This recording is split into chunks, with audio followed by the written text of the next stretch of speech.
Hey guys, I'm coming at you for the next review, and I believe it's the final review for the day, so comment below and let me know if you like this video. This review is for the one you've been waiting for, the Final Fantasy 15 game review. So I'm going to let you know my thoughts on this game. The story is about Noctis or whatever, who's a prince and all that, and his father, Regis, is the king of Insomnia or whatever, and his King Regis asked Noctis to go on a journey just to go betroth his soon-to-be wife, Luna Frey or whatever, and yeah, and her brother, who's you think is a bad guy in this, is crap, what's his name? I already forgot his name, but other than that, this game was amazing. This beginning of it is great, and right when they're about to go on their little adventure, they go to the gas station to meet Cindy and her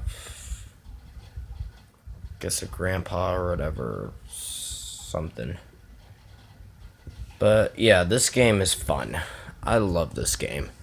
The first chapter was very good. There's like 14 chapters, even though most people say it's 15. I'm gonna say 14 chapters because the last one was Homecoming. This is the regular edition I'm explaining. Maybe I'll come back at another edition for the Royal one. I just gotta watch the videos for it. In my own time or whatever. But yeah, Noctis is accompanied by Prompto, Gladio, and Ignis. That's what it is. And yeah, this game is just the only bad guy you have to expect is Arden, because he seems like an weird, shady guy in the beginning, just out of the place. He's just everywhere and all that. He shows up almost everywhere where Noctis goes.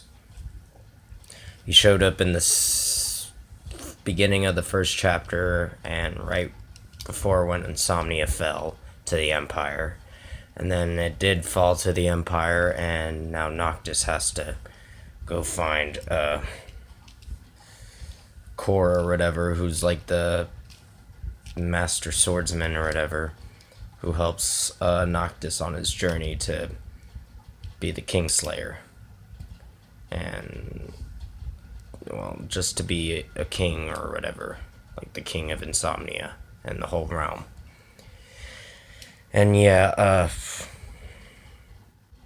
this game, I'm still trying to remember Luna Freya's brother's name. I know what it is. It's at the tip of my tongue. And yeah, overall, this is an amazing game. There's a lot of adventures. There's a lot of exploring in this game. And the only thing that I can say it took a long time for Noctis to reach Luna. You don't really get reunited with Luna Frey until chapter 9 of the game. So that's like probably in the middle of the game, or a little past the middle of the game. So it's approaching closer to the end of the game. But yeah, the adventures in it are great. I've had fun with this, and there are times where I actually like to fuck around with this game and just sometimes jump off a ledge or whatever if I want to. I don't know. But yeah, this is a fun game. It's filled with action. It's filled with suspense. It's The one thing that a lot of people I think cried at, that was, I was actually surprised and like, what the fuck, man?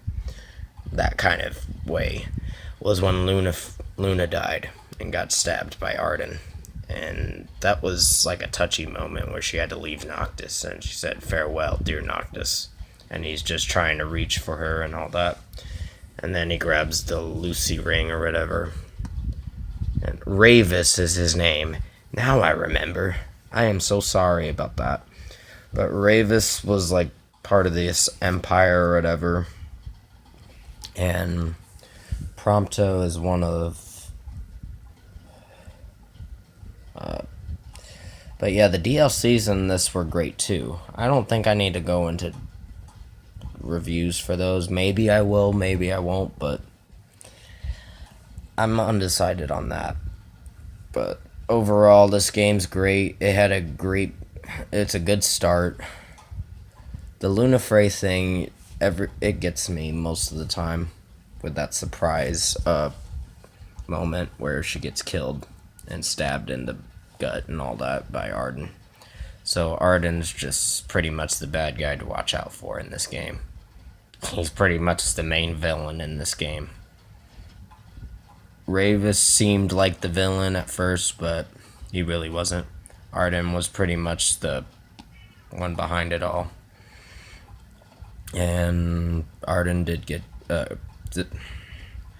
Noctis was able to kill Arden. But at the end, he had to sacrifice himself. So he had to die. It was a sad way to go for Noctis, but the only way. He said the only way for the usurper or whatever,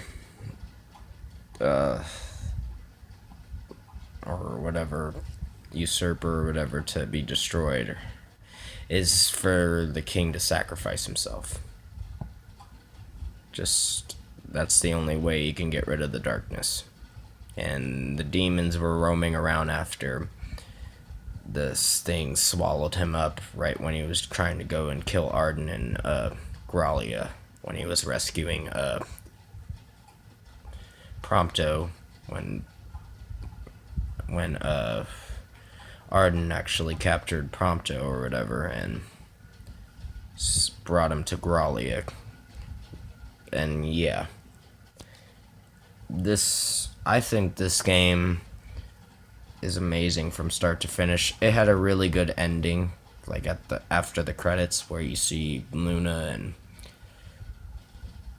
Noctis together, and yes, they kiss, and then they kind of have their little happy ending, I believe, in heaven, or in their own heaven. So I think it's a really good way to end this game. I'm like, okay, that's a perfect way to end this game. And I think this game is getting a 9.5 out of 10. Because this game was what I was expecting. This was an amazing game. It originally was supposed to be out on September 30th of 2016. But it got delayed all the way to November 29th, 2016. Which I'm glad they needed an extra 2 months, because they had to do the finishing touches for the game just to make sure it was really good. And this game turned out very good. And who knows, I'll probably do another review for the Royal Edition. But I gotta watch the videos and let you know my thoughts on those. But yeah, comment below, let me know your thoughts on the Final Fantasy 15 game. I'm not sure which one I'm going to do next for the game review, but I'll probably have an answer in another day or two. So stay tuned for whatever upcoming videos I have, and I'll see you in the next one.